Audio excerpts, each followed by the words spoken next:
ఓం శ్రీరామ రామ రామేతి రమే రామే మనోరమే సహస్రనామ తత్తుల్యం రామనామపురాణనే రామాయ రామభద్రాయ రామచంద్రాయ వేదసే రఘునాథాయ నాథాయ సీతాయాం పతయే నమః. ఆపదామపహర్తారం ధాతారం సర్వసంపదాం లోకాభిరామం శ్రీరామం భూయో భూయో నమామ్యహం. శ్రీ రాధాకృష్ణ రామాయణం కిష్కింధాకాండ 3వ భాగం. 2వ భాగంలో వాలివధ సాధనాపరంగా కిష్కింధాకాండ గురించి తెలుసుకుంటున్నాం. 3వ భాగంలో సాధనాపరంగా కిష్కింధాకాండను తెలుసుకునే ప్రయత్నం చేద్దాం. శ్రీ రాధాకృష్ణ రామాయణం ముముక్షువుల సాధనకు కరదీపికగా ఉపయోగపడగల గ్రంథరాజం.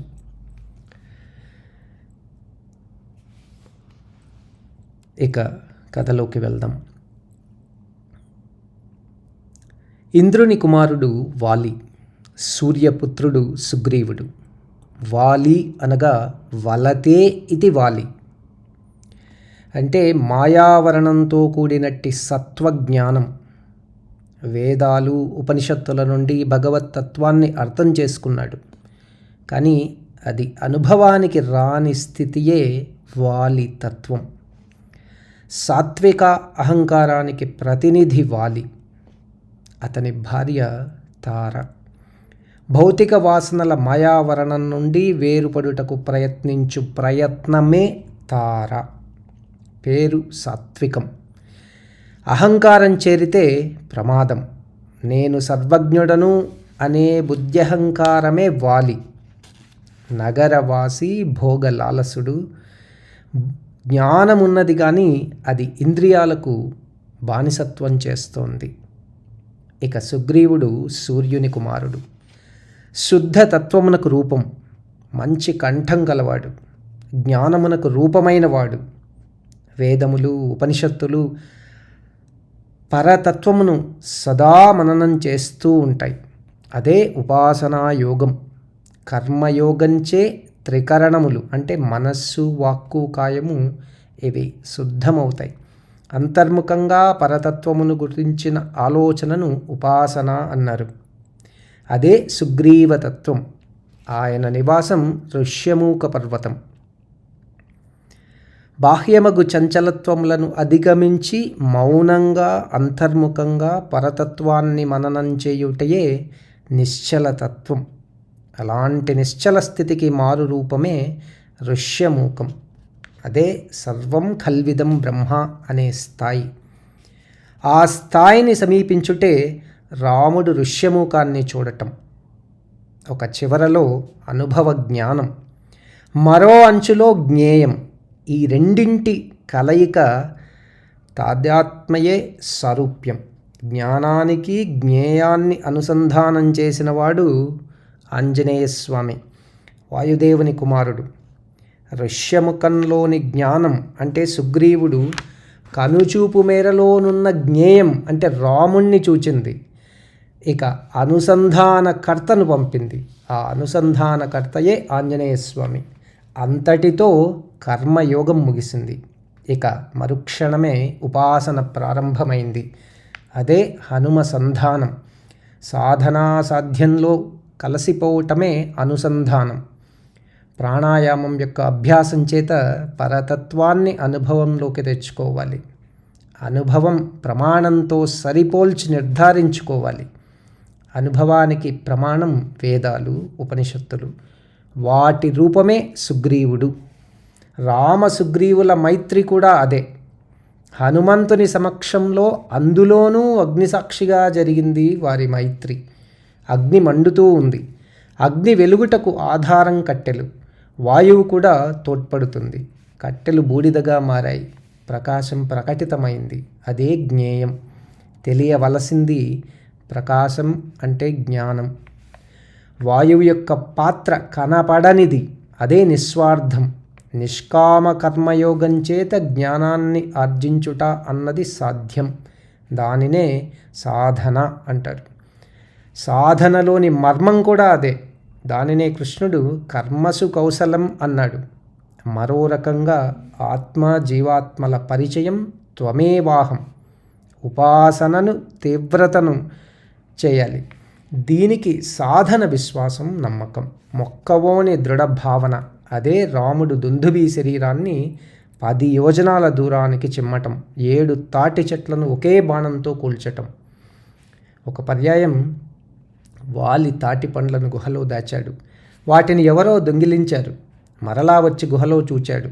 తాటి పండ్లు కానరాలేదు. త్రాచుపాము కంటపడింది. తాటి పండ్ల దొంగ పామే అనుకొని, నీ శరీరంపై 7 తాటి చెట్లు మొలచుగాక అని శపించాడు వాలి.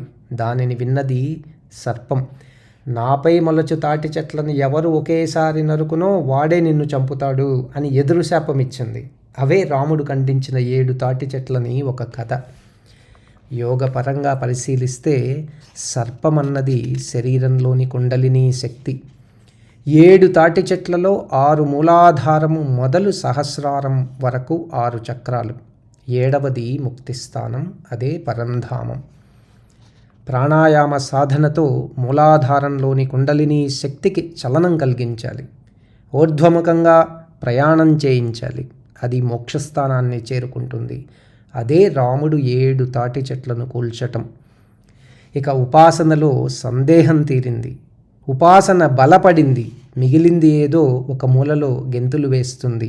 అదే బుద్ధికి సంబంధించిన అహంకారం, జ్ఞానాహంకారం.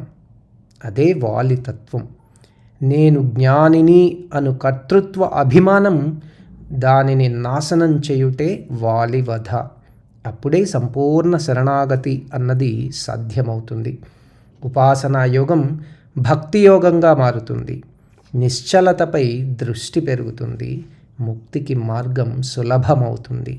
వాలి మరణిస్తూ తారను, అంగదుణ్ణి సుగ్రీవునికి అప్పగించటంలోని మర్మం అదే. భరద్వాజ జన్మ వృత్తాంతాన్ని పోలిన మరో అనైతిక విషయం కనపడుతుంది రామాయణంలో.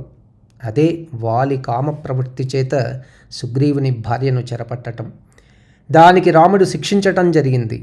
అలాగే సుగ్రీవుడు అన్న భార్యయగు తారను ఏలుకోవటం అన్నది ఆలోచించదగ్గ విషయం. దీనిని చూచి రాముడు మౌనాన్ని వహించాడు.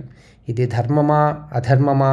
సుగ్రీవుడు తారను ఏలుకున్నాడనుటకు లక్ష్మణునితో తార అన్న మాటలు. తం కామవృత్తం మమ సన్నికృష్టం కామాభియోగాచ్చ విముక్తలజ్జాం క్షమస్వ తావత్ పరవీర హంత స్త్వద్భ్రాత్రం వానర వంశనాథం.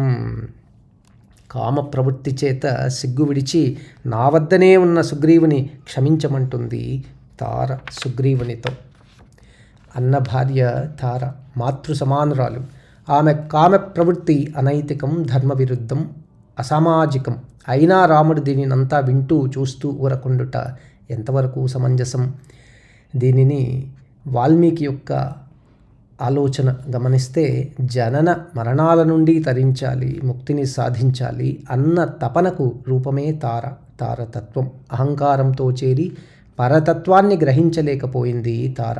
వాలి మరణంతో పరతత్వానికి అడ్డుపడిన అహంకారం నశించింది. శుద్ధజ్ఞాన రూపుడుగు సుగ్రీవుని చేరి సుఖించింది.